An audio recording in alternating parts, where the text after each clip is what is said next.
What is going on, ALGORIDGMO Mafia guys? How are the people doing? Listen everybody, today the Mandem is giving out the full card predictions for UFC 299 guys. I've been doing a lot of research, a lot of studying on this card. This is an absolutely banger of a fight night card. You know, this is a UFC pay-per-view, pardon me, but it might be one of the best UFC pay-per-views of all time. I'm looking really forward to each and every single fight on this card. So as always guys, I'm going to run through these quick quickly because the Mandem is busy. Yeah, very busy, but I've done a lot of research. I've done a lot of study on who I'm gonna pick. Let's get straight into it guys. If you're new to the channel, as always, make sure you subscribe, like this video if you would like to, and comment down below who you think's gonna win in the main event between Sean O'Malley and Chito Vera. Comment down below who you think's gonna win on this card in general, and let's get straight into this card guys. So the first fight is the women's flyweight division, Marina Moros versus Joanne Wood. Look, Joanne Wood, you know, good striker, terrible ground game. Marina Moros, okay striking, pretty solid ground game. So this is a recipe for disaster for Joanne Wood.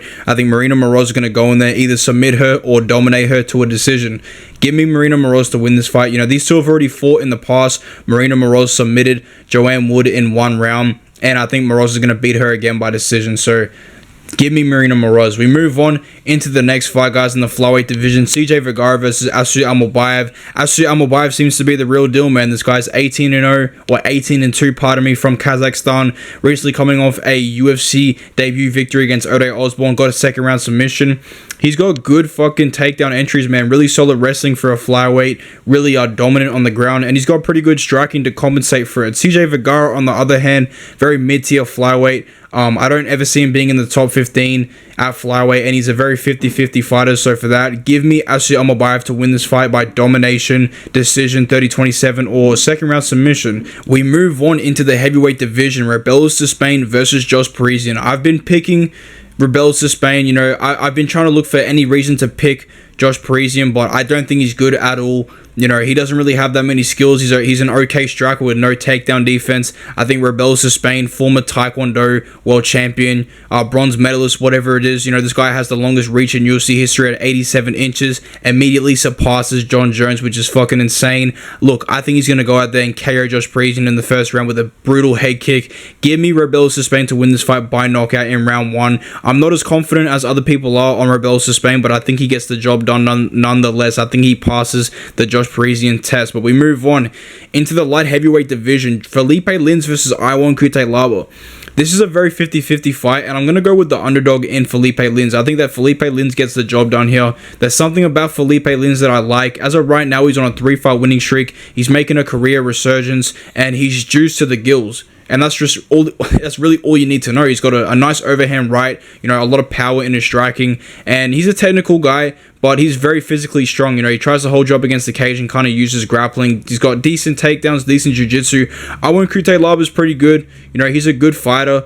But at the same time, man, I just don't know if he's going to get the job done here. I think that Felipe Lins is dangerous. I know that Cutelaba, you know, a lot of people are going with Cutelaba here, but I see something in Felipe Lins that other people don't. I think he can get the job done here by decision. So give me Felipe Lins to win here as the underdog. I think he's going to surprise a lot of people here. We move on into the next fight. Michelle Pereira versus Michelle Oleksiejczuk. Guys, give me another underdog in Michelle Oleksiejczuk. I honestly like Michelle Oleksiejczuk here. The reality is, Michelle Pereira, really fun fighter to watch. He's the guy that does all the crazy backflips, the fucking spinning kicks and all that crazy shit, jumps off the cage. He's a madman. Pereira is an absolute madman, but Michelle Oleksiejczuk, dude, this guy, extremely durable, really tough guy, can take a beating and come back and beat you up.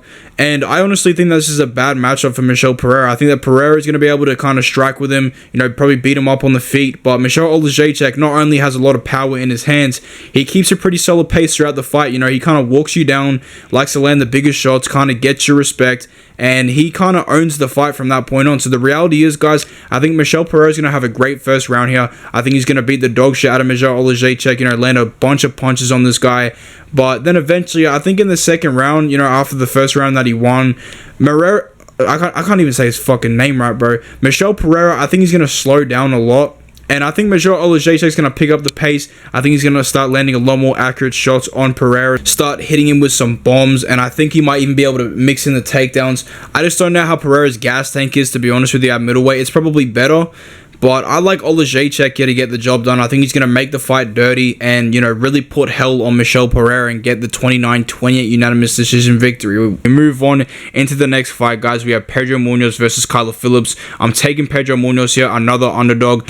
I'm just going to take Pedro Munoz. I really do believe he's going to get the job done here. He's closing in as a 2-1 underdog, which I don't understand. Phillips, he kind of deserves to be the favorite, but I don't really think this guy has the potential to be a top 5 UFC fighter in the bantamweight division. I think he's really good, but I think Pedro Munoz, I think this is just another prospect that Munoz is going to shut down. Pedro Munoz is having great fights with the top 10 guys like Dominic Cruz, Jose Aldo, Aljamain Sterling. Like, he's fighting the best of the best, having competitive fights with everybody. He fought Sean O'Malley, and he was having a very competitive fight with Sean O'Malley. It's not like Sean O'Malley was dominating Pedro Munoz. That was a very close fight while it lasted, and I'm just not convinced on Phillips. I'm really not. Phillips has got to win in the UFC against Son Yong. He's one of the only 2 people to beat Son Yong, and as good of a win as that is for Phillips, I'm pretty sure he was on Austrian in that fight. He was on PEDs, and not only that, but his very next fight against Holland Paver, he ends up losing that fight by split decision. Maybe it was a robbery, but he ends up losing that fight, and that's just a really bad look. I don't know how you go from beating a top 5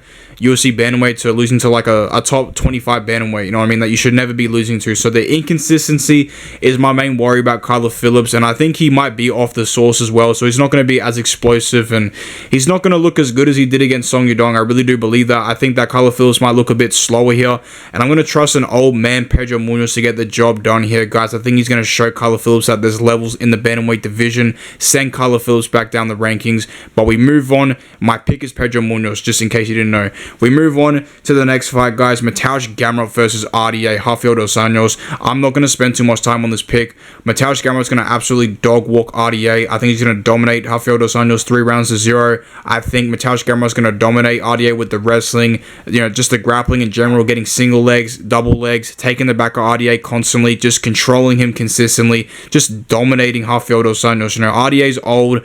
He just can't keep that same pace as a guy like Mateusz Gamrot. I think Gamrot's an elite UFC lightweight who will be champion eventually. So give me Mateusz Gamrot to win this fight by a 30-27 decision. But we move on, guys, into the next fight in the women's flyweight division. Caitlin Seminara versus Macy Barber. I'm going with Macy Barber. I don't give a shit about this fight. I think that if this fight goes to a decision, it's going to go to Macy Barber. Pardon about my dog barking in the background, but I think Macy Barber, she's going to get a robbery decision here. I think that Caitlin Seminara, she might be able to piece up Macy Barber, but I don't see Macy Barber losing this fight, even on the judges' scorecards. So we move on to the next matchup, guys. In the heavyweight division, we have Curtis Blaydes versus Jailton Almeida, and for me, guys, I really like Jailton Almeida in this matchup. I've been leaning towards Curtis Blaydes this whole time. But yeah, I'm going to go with Jailton Almeida here. I'm going to pick up this prediction. I'm going to be a little bit quicker. Curtis Blaydes is a wrestler, one of the best wrestlers in the heavyweight division. But he's also a guy that has never really been tested with his own, defensive wrestling, takedown defense, all that good stuff. And Jailton Almeida is a former light heavyweight or a former welterweight even. This guy's shredded on the sauce, looking huge for a heavyweight. And he's got, submission abilities along with great wrestling, Jailton Almeida, good offensive wrestler. He can get takedowns whenever he wants. He's extremely strong. He can control people, for however long he likes, pardon me, like against Derek Lewis. I think that Jailton Almeida wins this fight by 29-28 unanimous decision. I think that he's just going to, kind of be able to throw a lot of submission attempts on Curtis Blaydes while taking him down and kind of dominate Curtis Blaydes on the ground like we've never seen before. I will be pissed off if Almeida wins because I'm going with Curtis Blaydes originally, but give me Jailton Almeida to win this fight. We move on into the main card, guys. Petr Yan versus Son Yong. I'm going with Son Yong here, guys. I think Petr Yan is a very skilled fighter. I think he should most likely win this fight. This is a pretty good matchup for him, but Son Yong, on the other hand, has pretty solid takedown defense, can strike, has some of the fastest hands in the bantamweight division, some of the most powerful hands in the bantamweight division, and I think he's going to put those hands on Petr Yan, man. I think he's going to piece up Petr Yan for a couple rounds in this fight. I think Petr Yan's going to land a lot more shots than Son Yong, but I just think that Son Yong is going to land a lot more powerful shots, and it's going to get the judges' nods. I think he's going to have the bigger moments throughout the fight. I think it's going to be a very close fight while it lasts, and momentum's a big thing in the sport. Petr Yan's on a 3-fight losing streak. I like Son Yong here, guys. Give me Son Yong to win this fight by split decision. I think he's going to land the biggest shots, and we're going to see Petr Yan go to ONE FC. We move on Into the next fight, guys. Jack Della Maddalena versus Gilbert Burns. I'm going to go with my boy Jack Della Maddalena by TKO. You know, I was picking Gilbert Burns the whole time leading up to this fight, but I'm going to have to switch to Jack Della Maddalena. I think Jack Della gets the KO in round 2. I think Gilbert Burns is going to be in there. You know, he's going to have a competitive fight with Jack Della while it lasts, but every fight, you know, it starts on the feet, and Jack Della's got a piston of a jab, which is something that Gilbert Burns really struggles with, you know, just jabs in general. I think that Gilbert's going to have a hard time with the boxing management of Jack Della. I think Jack Della's going to be going to the body, going to the head, ripping upstairs, doing all this random boxing combination shit. I don't think Gilbert Burns has ever seen it. And I think Gilbert Burns is going to really struggle in this fight here, guys, especially if he can't get the takedowns. You know, we all know if Gilbert Burns does get the takedowns, he might sub JDM, he might dominate JDM. But yeah, if this fight's staying on the feet, JDM's going to knock out Gilbert Burns in about 2 rounds. So I like Jack Della to win this fight in the 2nd round by knockout. Give me Jack Della to win this fight by TKO or a decision. I'm going to be pretty pissed off if Gilbert Burns wins. I'm not going to lie, since I was originally picking him. But the next fight on this card, guys, in the 170-pound division, the welterweight division, Kevin Holland will be taking on Michael Venom Page. Kevin Holland is the favorite here, guys. He's a slight favorite, and for me, I like Michael Venom Page in this matchup. I really do. You know, a lot of people are looking at Michael Venom Page as a can crush. You know, oh, this guy's fought in Bellator, he's fought nothing but bums. I completely disagree. You know, this guy, I believe he's 17-2 in Bellator. That's a really good record to have in a promotion like Bellator, where you shouldn't be losing that much. He's really only lost to a dominant wrestler in Logan Storley, and I know Kevin Holland's not going to wrestle like Logan Storley. He's not going to shoot a single takedown, and Diego Lima was like not a fluke KO, but he KO'd Michael Venom Page. It is what it is. For me, I don't think Kevin Holland wins this fight. I don't know why he's the favorite. I like MVP as the underdog here. I think MVP is the better striker than Holland. I think that MVP is going to have the bigger moments in this fight. I think he's going to land a lot of kicks on Kevin Holland, a lot of leg kicks specifically. Kevin Holland really struggles with guys who can kick very well, like Stephen Wonderboy Thompson. And I think that MVP's got a pretty similar style to Wonderboy, you know, head kicks, body kicks, that karate style. I think Kevin Holland's really going to struggle with a guy like Michael Venom Page, who can, you know, stand there and strike with him. And I think after a while, Kevin Holland's going to kind of realize that he's outmatched on the feet, and it's going to be a boring fucking fight. I think it's going to be a tit for tat type of fight, extremely boring, but I think Michael Venom Page is going to have the bigger shots, the bigger moments, the bigger kicks. Give me Michael Venom Page to win this fight. I really do think he's going to win this fight. The UFC paid a lot of money for this guy to be in the UFC, and I don't think Kevin Holland's the type of guy that's going to beat Michael Venom Page, you know what I mean? Maybe a Wonder Boy, maybe someone higher up in the division, but Kevin Holland's the type of guy that will kind of just like let the fight go from his hands. He might win the first round, but I got Michael Venom Page winning this fight by a 29-28 unanimous decision victory. I think he outstrikes Kevin Holland on the feet. So we move on into the co-main event, Dustin Poirier versus Benoit Saint-Denis. All right, listen, I'm going Dustin Poirier. I was leaning towards BSD the whole time leading up to this fight, but I'm going to have to go with Dustin Poirier. Listen, Benoit Saint-Denis, look at this photo, bro. Benoit Saint-Denis has staph infection on his fucking forehead, bro. What is that, dude? That's going to really affect him in this matchup, bro. You know what I'm saying? Like, having staph is terrible, especially going into a fight with a staph infection. Dustin Poirier, you know, I know he got head kick KO'd by Justin Gaethje, but he's still there, man. It's not like his chin is completely gone. BSD doesn't even hit that hard. You know, the only way BSD wins this fight, in my honest opinion, is by like a second round submission or a third round submission, you know, just draining Dustin Poirier with the grappling, taking him down numerously, then getting his back and submitting him. But even then, you know, I think BSD is a really good grappler, a really, really underrated, you know, jiu-jitsu player, really good grappler, but I don't see him subbing Poirier, you know, like, you gotta be like a Oliveira or a Khabib to sub Poirier, and Poirier, you know, he's got absolute bombs in his fucking hands, dude. I think he can honestly crack Benoit Saint-Denis on the chin. Every fight starts on the feet. I think Dustin Poirier's going to do a good job stuffing the takedowns. You know, Poirier's training with Mateusz Gamrot, who's an absolutely amazing grappler. I think Poirier is, you know, his takedown defense is going to be on point here. I think he's a massive dude for the weight class too, like he's always been. So I think Benoit Saint-Denis is going to kind of realize that there's a little bit of a size difference. And listen, man, I think BSD is a stud. I've picked BSD in a lot of his previous fights, but I think this is a massive step up in competition for him, pardon me. You know, Poirier's been a top 5 lightweight forever, and he's fought nothing but non-stop killers. Benoit Saint-Denis' best win is like Thiago Moises, if not Matt Favola, or Ismail Bonfim, man. I don't really know how good those wins are in reality. You know, Poirier, he's beating McGregor, he's beating Michael Chandler, he's beating guys who are certified in that top 5, top 10 category. Give me Dustin Poirier to win this fight by 3rd round knockout. I think he's going to beat the dog shit out of Benoit Saint Denis on the feet. I think Benoit's going to shoot a couple takedowns, maybe get them, but Poirier will get back up to his feet and, you know, in the later rounds, TKO Benoit Saint Denis very brutally. Especially, like, having staph, like, going into a fight. Like, Benoit Saint Denis is fucked, bro. Like, you should not be going into a fight with staph infection on your forehead. That's just gonna, like, really zap your cardio, really zap your energy. He's probably sick as hell right now, to be honest with you, with the staph infection. You know, this fight might not even happen because the doctors might not even clear Benoit Saint Denis to fight. But regardless, you know, BSD is the same type of guy that can, you know, go through some adversity with a staph infection and submit Dustin Poirier. I think that he honestly can submit Dustin Poirier, but for me, I like Dustin Poirier in this matchup here, guys. He keeps his fight on the feet, stuffs the takedowns, and knocks out Benoit Saint Denis on the feet. He's a 2-1 underdog, almost closing in as a 3-1 underdog, so I think that's some free money on Poirier. I really do, you know. I think BSD's a stud, like I've been saying for a while now, but I think that Poirier is going to show him that there's levels, and I think Poirier's going to, you know, kind of crack Benoit Saint Denis' chin, to be honest with you. You know, Poirier hits like a fucking truck. So, yeah, staph infection, you know, zapped cardio. I don't think BSD is going to get this fight done. I think Poirier's going to show everybody that he's still there. He still wants to fight for the title, and this fight's either going to be a change of the guard, you know, for BSD to get the job done, or Sean O'Malley's just... Why the fuck am I bringing up Sean O'Malley, bro?